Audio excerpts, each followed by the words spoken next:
এটা তো আমি করি না, আমি চলে এসেছি ডাইরেক্ট রাস্তাতে আমি চলে এসেছি, ঠিক আছে। আমি তো জানি না কি ঝম করে এখানে চিল্লামিল্লি হচ্ছে, আমি ওখানে দাঁড়িয়েছি, ও ঝম করে এরকম করে বেরো করছে, আমি ভাই কী হয়েছে কী হয়েছে। আমি তো কাউকে জানি না, আমি চিনিও না, ঠিক আছে। আমি যাচ্ছি এইদিকে, ঠিক আছে, ও ঝম করে আমি বলছি ভাই আমি তো জানি না কে তোমরা, ঠিক আছে, আমি চিনি না। ও আমাকে ঠিক আছে মেশিন বেরো করছে, আমি ঝম করে বললাম ভাই তোরা তো যাপাস কর, আমি চলে গেলাম। আমি ঝম করে ট্রেনে চলে গেছি, ওরা আমার পিছন আমার চলে যাচ্ছে। আমি 40 মাইল অবধি গেলাম, আমি যদি টপাতে পারি নাকি, আমি ঝম করে এক বাড়িতে কেটে গেছি, ওরা চলে গেল আমার সামনে। হ্যাঁ বন্দুক, ডাইরেক্ট বন্দুক ডেকেছে, আমাকে বলছে গুলি করে মেরে দেবে। আমি বলছি ভাই আমি তো চিনি না তোদের, আমি তো জানিই না, আমি তো জানি না। এবং এখানে ওরা দাঁড়িয়ে রয়েছে তিনজনে, ঠিক আছে, না এখানে ফায়ার করছে আগে, আমি তো জানি না, আমি তো রানিং এসছি, কাকে করবে না করবে সেটা তো আমার তো জানার বিষয় না। আমার নাম বিশ্বজিৎ মজুমদার। প্রথমে এরা ঘোরাঘুরি করছিল, এখানে এসে 3-4 বার দেখে গেছে। তারপর আমাদের যে সানিদার সাথে গন্ডগোল, সানিদা এরকম আমাদের গাড়ি লাগানো ছিল ওখানে, আমরা সবাই গাড়ির মধ্যে শুয়ে পড়ে গান শুনছিল। তারপরে আসলো, এসে একবার দেখে গেল, তারপরে সানিদা আসলো, সানিদারে 3-4 জন মিলে ধরলো, ধরে সানিদারে মারলো। মারার পরে আমরা গাড়ির মধ্যে চিল্লাতে বলছি দাদারে মারলি। তারপর আমি চটা উঠে মারতে গেছি ওরা, আমি আর আব্দুল, আমাকে দেখে ও আব্দুলও পিছনে আইসে। তারপর আসার পরে ও ডাইরেক্ট পকেট বের করে মারলো মেশিন, ওই গৌতম বন্দুক বের করে মারলো। তারপর আমরা এই সাইডে, ও এই সাইডে পুকুরে লাফ মারলো, আমি ওই সাইডের পুকুরে লাফ মারলাম। ওই যে আগের দিনের ওটা, আগের দিন ওই যে ঝামেলাটা কাকা বললো ওটাই।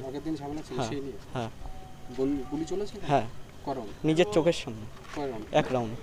কি করলে পরে তোমরা কি বললে আমরা বললাম পিছন দিকে। হঠাৎ আমরা গোলদাবাড়ির মোড়ে ছিলাম, হঠাৎ আওয়াজ শুনলাম, তার উইদিন সেকেন্ডের মধ্যে আমার কাছে ফোন আসে যে কাকা এরকম মাঠে গুলি চলছে, তুই কোথায় আছিস। আমি ওই খবর পেয়ে পর আমি রানিংয়ে আসি। এই বারে কাজ করে 2টো ছেলেকে আমি চিনতে পেরেছি, একটা গৌতম আর হচ্ছে আর একটা ছেলে ছিল ওর সাথে, ওকে আমি মুখে এমনি চোখে চিনি আর কি, নাম জানি না। ওরা এখানে 4 জন আর গাড়ির পর বাইকের পরে দাঁড়িয়ে একটা কী যেন এরকম করছে, সেটা এরকম করছে। আমার দেখে আমি যাই তোরা এখানে কী করছিস, বলছে এখান থেকে ফোট নাহলে কিন্তু গুলি খেয়ে যাবি। যাই হোক আমরা এখান থেকে তারপরে তাড়া দিলাম, আমরা অনেকজন চলে এসেছিলাম, তার মধ্যে ওরা বাইক নিয়ে সোজা চলে যায় এবং আমার একটা দাদা ওর পিছনেও করে, ওরা 40 মাইলের দিকে চলে গেছে। এবং এইখানে যে গুলি চালিয়েছে সেই গুলির খোলটাও আমরা পেয়েছি। আর তারপরে চিন্ময়, যে বাড়ির অলিখিত মালিক চিন্ময়, সে বাইকে করে এই গাড়িতে মধ্যে এখানে বসেছিল, চিন্ময় আর লেবু বলে একটা ছেলে আছে, ওরা এই গাড়ির মধ্যে বসেছিল।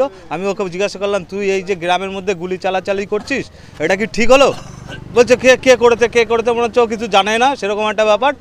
যাই হোক আমরা যেহেতু প্রশাসনের উপর আমাদের দৃঢ় বিশ্বাস, আশা করি এর সুফল হবে, নালে আমরা এই বার কিভাবে চলে সেটা আমরা গ্রামবাসী হিসাবে দেখে নেব। চালিয়েছে বারের ছেলে পেলে এবং চিন্ময়ের মদতে। এখানে একদিন ওই 2-3 দিন আগে একটা গুঁড়ো মানে বাচ্চা ছেলে সানি বলে একটা ভাই আছে, ওর সাথে একটা কোনো কথোপকথন হয় বা গন্ডগোল হয়েছিল, সেই রেসটা দেখানোর জন্য আই থিঙ্ক আমরা গেস করছি যে আজকে ও গুলি চালাতে এসেছিল।